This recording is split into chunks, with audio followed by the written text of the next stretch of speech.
Sehingga dalam rencana ini C alias Ken sudah menyiapkan tim IT.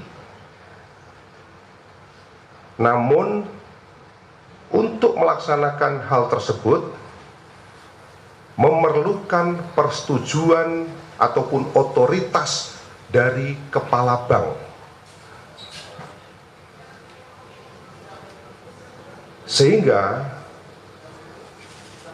pelaku atas nama C alias K mengajak DH untuk mencari kepala ataupun cabang pembantu yang bisa diajak bekerja sama dalam rangka pemindahan uang tersebut dari rekening dorman ke rekening yang telah dipersiapkan ataupun rekening penampungan. Kemudian pada tanggal 30 Juli 2025, C alias K bersama dengan pelaku atas nama DH dan AAM melakukan pertemuan. Hal tersebut dikarenakan C alias K memiliki informasi terkait data rekening dorman yang ada di Bank BRI. Kemudian C alias K menyampaikan karena upaya-upaya sebelumnya untuk mendekati kepala cabang tidak pernah berhasil, maka pekerjaan pergeseran dana tersebut akan berhasil apabila dilakukan dengan dua opsi ataupun dua metode. Opsi pertama, melakukan pemaksaan dengan kekerasan dan ancaman kekerasan. Setelah itu korban akan dilepaskan. Kemudian opsi yang kedua, melakukan pemaksaan dengan kekerasan dan atau ancaman kekerasan, dan apabila berhasil maka korban akan dihilangkan atau dalam arti kata korban akan dibunuh. Selanjutnya pada tanggal 31 Juli 2025, C alias K bersama dengan DW dan saudara AAM kembali melakukan pertemuan untuk membahas apakah akan dilaksanakan opsi 1 ataupun opsi 2. Kemudian pada tanggal 12 Agustus 2025, C alias K bersama dengan DH berkomunikasi melalui WhatsApp. Dan di dalam komunikasi tersebut mereka memutuskan untuk memilih opsi 1, yaitu melakukan pemaksaan dengan kekerasan ataupun ancaman kekerasan. Setelah itu korban dilepaskan. Pada tanggal 16 Agustus 2025, pelaku atas nama DH mengajak saudara JP, di mana pertemuannya dilaksanakan di salah satu tempat di sekitar kota wisata Cibubur, dan menanyakan apakah memiliki kenalan dari kelompok preman atau orang yang bisa membantu mereka dalam melaksanakan pekerjaan ini, boleh dari sipil ataupun boleh dari aparat. Selanjutnya pada tanggal 17 Agustus 2025 sekitar pukul 09.00, pelaku atas nama JP menindaklanjuti permintaan saudara DH untuk mendatangi rumah saudara M. Setelah itu sekitar pukul 20.00 di salah satu kafe di daerah Kota Wisata Cibubur dilakukan pertemuan kembali yang dihadiri oleh Saudara DH, Saudara JP, Saudara AAM, dan Saudara N. Jadi dalam pertemuan tersebut ada 4 orang yang hadir dengan tujuan untuk membahas terkait persiapan untuk dilakukan penculikan terhadap korban. Pada tanggal 18 Agustus 2025 dilaksanakan pertemuan kembali yang dihadiri oleh Saudara DH, Saudara AAM, Saudara JP, dan Saudara N di salah satu kafe di kota wisata di daerah Cibubur untuk membahas persiapan penculikan. Di dalam pertemuan tersebut, DH dan AAM bertugas untuk menyiapkan tim yang akan mencari alamat korban serta mengikuti korban, di mana dalam tim tersebut terdiri dari 5 orang. Ulangi, terdiri dari 3 orang. Yang pertama adalah Saudara R, Saudara E, dan Saudara B. Kemudian JP, Saudara JP menyiapkan tim untuk membantu membuntuti korban, yaitu dengan inisial Saudara AW, serta menyiapkan tim yang akan melakukan penculikan terhadap korban. Setelah itu, Saudara N menghubungi Saudara FH yang bertugas ataupun yang disiapkan untuk tim yang akan melakukan penculikan terhadap korban. Kemudian pada tanggal 19 Agustus 2025 sekitar pukul 10.00 Saudara F menghubungi Saudara E dan mereka sepakat bertemu di seputar daerah di Cijantung. Tidak lama setelah itu, Saudara E datang bersama Saudara B, Saudara R, dan Saudara A. Kemudian Saudara F menunjukkan foto kepada tim Saudara E, lalu memberitahukan untuk menjemput paksa orang tersebut dan mengantarkannya kepada tim yang dipersiapkan oleh Saudara JP. Selain itu, tim yang memiliki tugas untuk membuntuti dan tim yang bertugas untuk melakukan penculikan terhadap korban, Saudara D dan Saudara AAM dan Saudara JP memiliki safe house, yang mana lokasi safe house tersebut diharapkan untuk bisa memaksa korban untuk melakukan kegiatan pemindahan dana.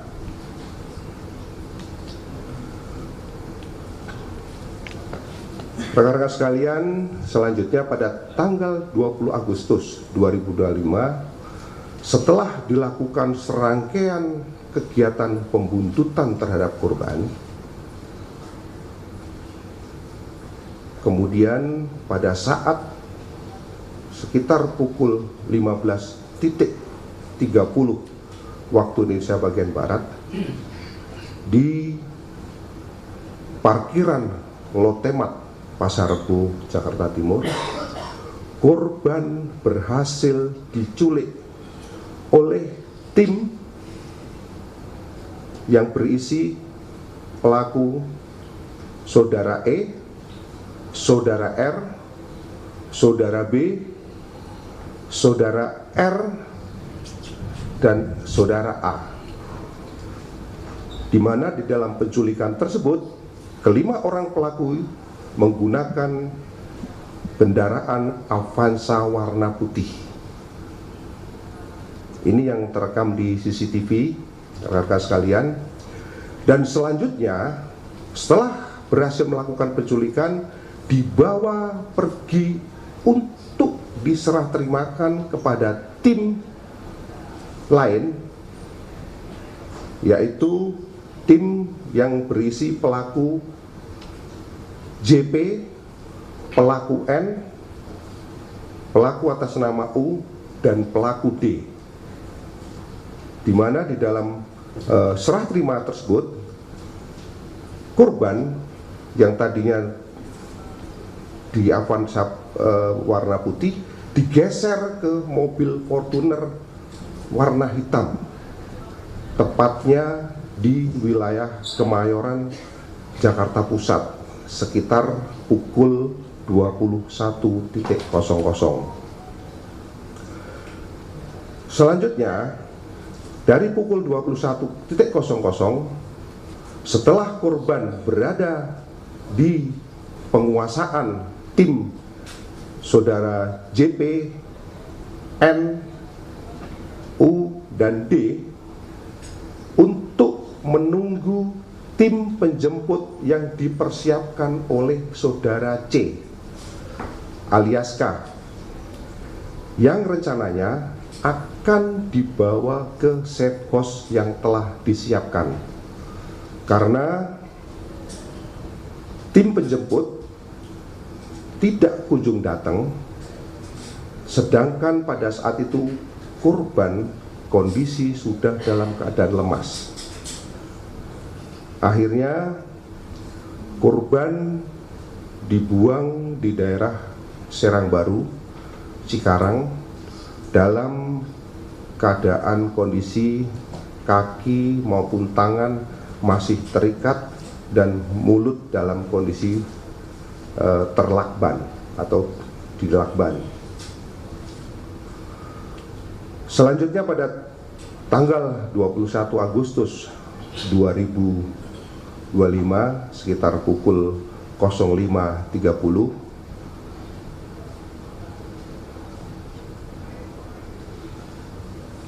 Polsek dari Cikarang mendapatkan laporan tentang penemuan mayat dari warga masyarakat sekitar, dan selanjutnya dilakukan penanganan dan olah TKP. Kemudian setelah dilakukan visum, kami sudah mendapatkan hasil sementara daripada visum et repertum, di mana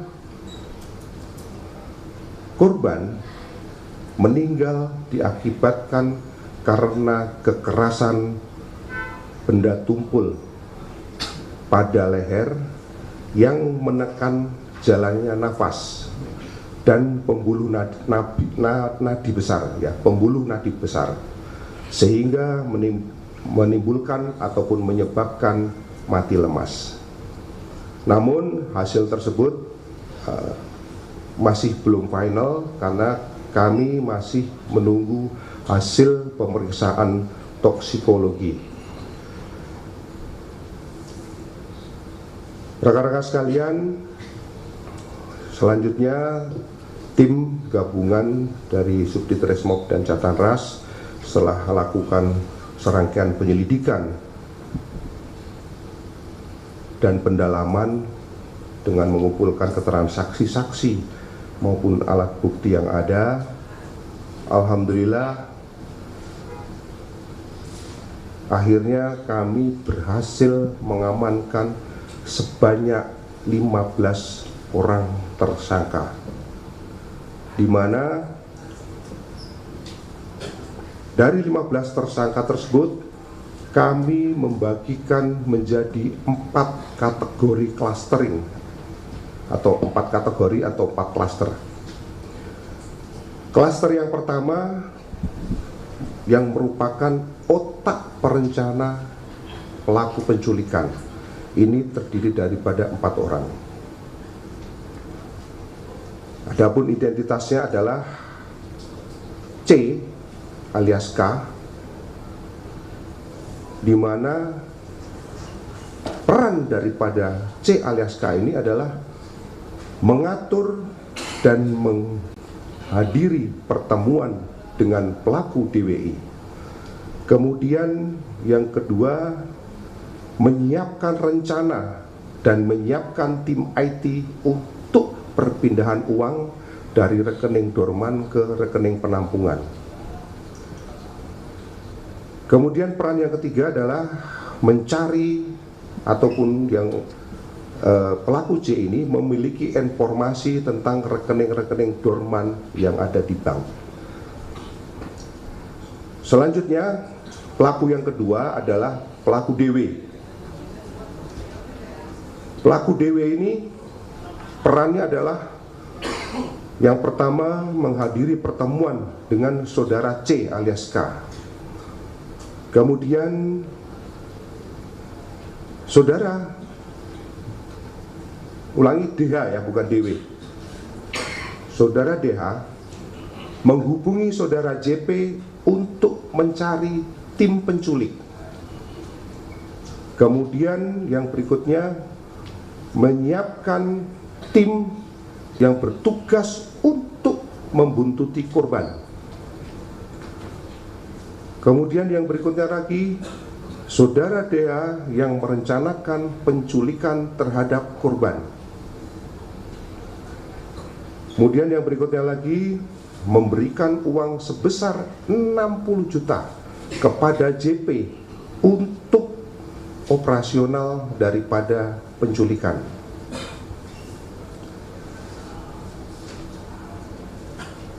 Selanjutnya, pelaku yang ketiga adalah pelaku atas nama AAM. Ini berperan untuk menghadiri pertemuan bersama saudara C alias K dan saudara DWI. Ulangi, saudara DH. Kemudian AAM juga merencanakan penculikan terhadap korban dan menyiapkan tim yang bertugas untuk membungkuti korban. Selanjutnya, pelaku yang keempat adalah saudara JP, bertugas mempersiapkan tim eksekutor bersama dengan saudara N. Kemudian saudara JP ini juga ikut membuang korban di Cikarang bersama saudara N. Kemudian yang ketiga, berperan mengkoordinir dan mengawasi jalannya pembuntutan sampai dengan kegiatan daripada penculikan terhadap korban. Kemudian yang peran yang berikutnya adalah memberikan uang sebesar 150 juta kepada saudara N untuk operasional penculikan. Karena sekalian, itu adalah klaster daripada otak perencana penculikan terhadap korban. Kemudian klaster yang kedua ini merupakan klaster eksekutor penculikan terhadap korban, di mana di dalam klaster penculikan terhadap korban ini kami berhasil mengamankan sebanyak 5 orang tersangka. Yang pertama dengan inisial E, ini berperan memasukkan secara paksa korban ke dalam mobil Avanza putih, kemudian melakukan penganiayaan kepada korban. Yang berikutnya melilitkan lakban ke wajah korban, kemudian mengikat tangan korban dengan tali rafia.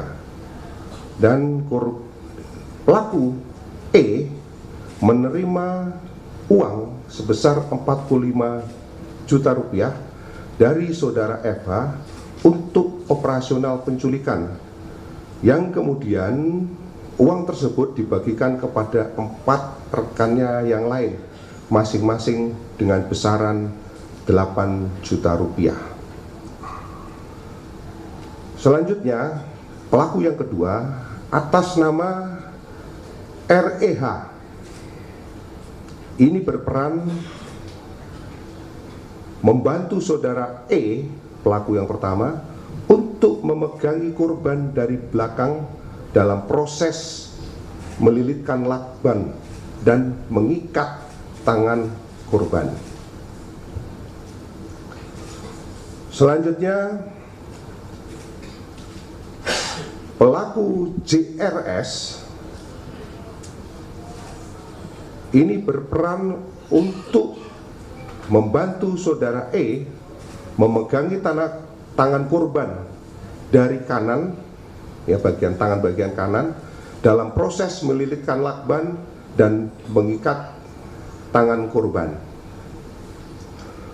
Selanjutnya, pelaku atas nama AT ini berperan membantu saudara E untuk memasukkan korban secara paksa ke dalam mobil Avanza putih, kemudian membantu saudara E memegangi korban dari kiri dalam proses ketika dilakukan lilit lakban dan pengikatan tangan korban.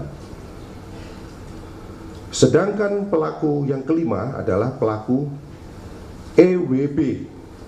Ini merupakan driver daripada mobil Avanza pada saat terjadi penculikan.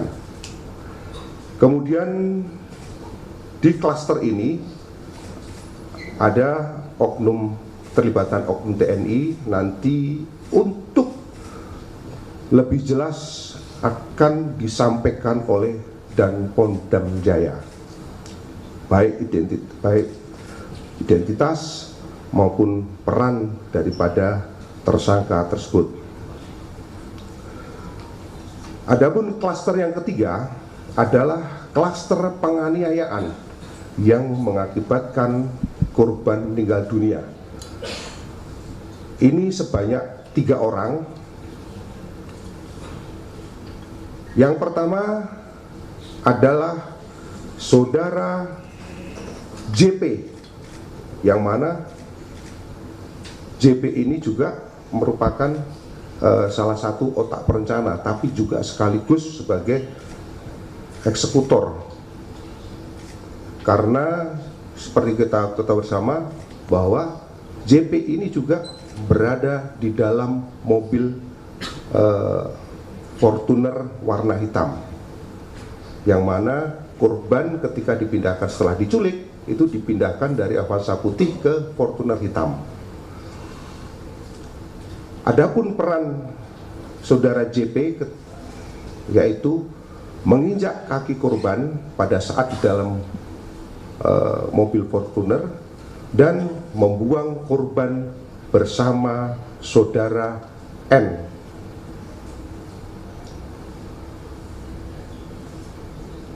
Tersangka yang kedua adalah saudara MU.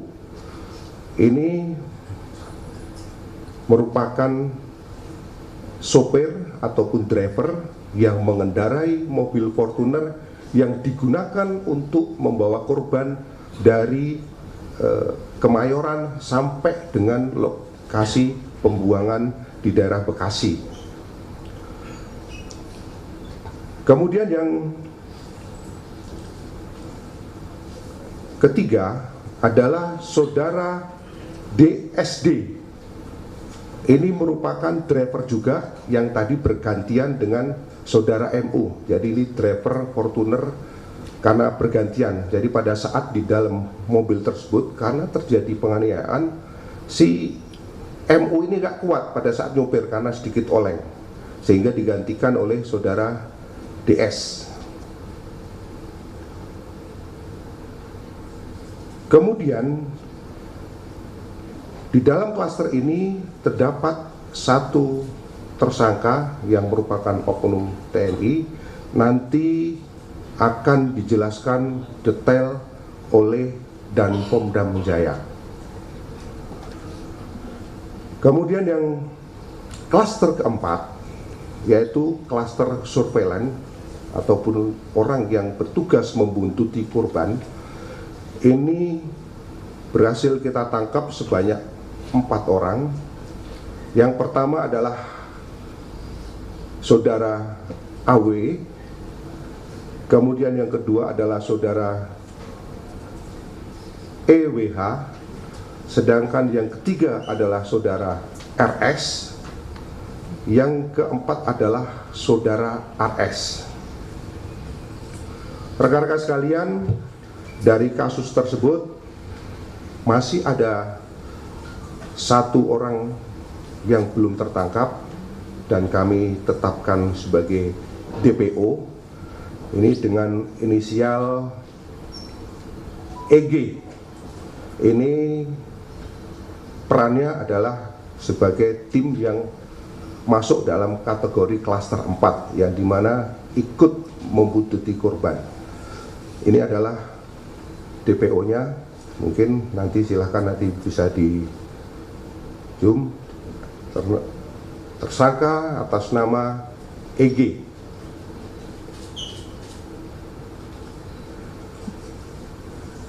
Rekan-rekan sekalian, dari hasil penyelidikan dan penyidikan serta pendalaman yang telah dilakukan oleh tim penyidik terhadap para tersangka dipersangkakan dengan pasal tindak pidana penculikan dan atau merampas kemerdekaan orang sebagaimana dimaksud dalam pasal 328 dan atau 33 ayat 3 yang mana ancaman hukumannya adalah selama-lamanya 12 tahun. Mungkin ini yang perlu kami sampaikan dari kami, Direktorat Reserse Kriminal Umum Polda Metro Jaya. Selanjutnya kami kembalikan kepada Bapak Kabid Humas. Terima kasih. Baik, terima kasih.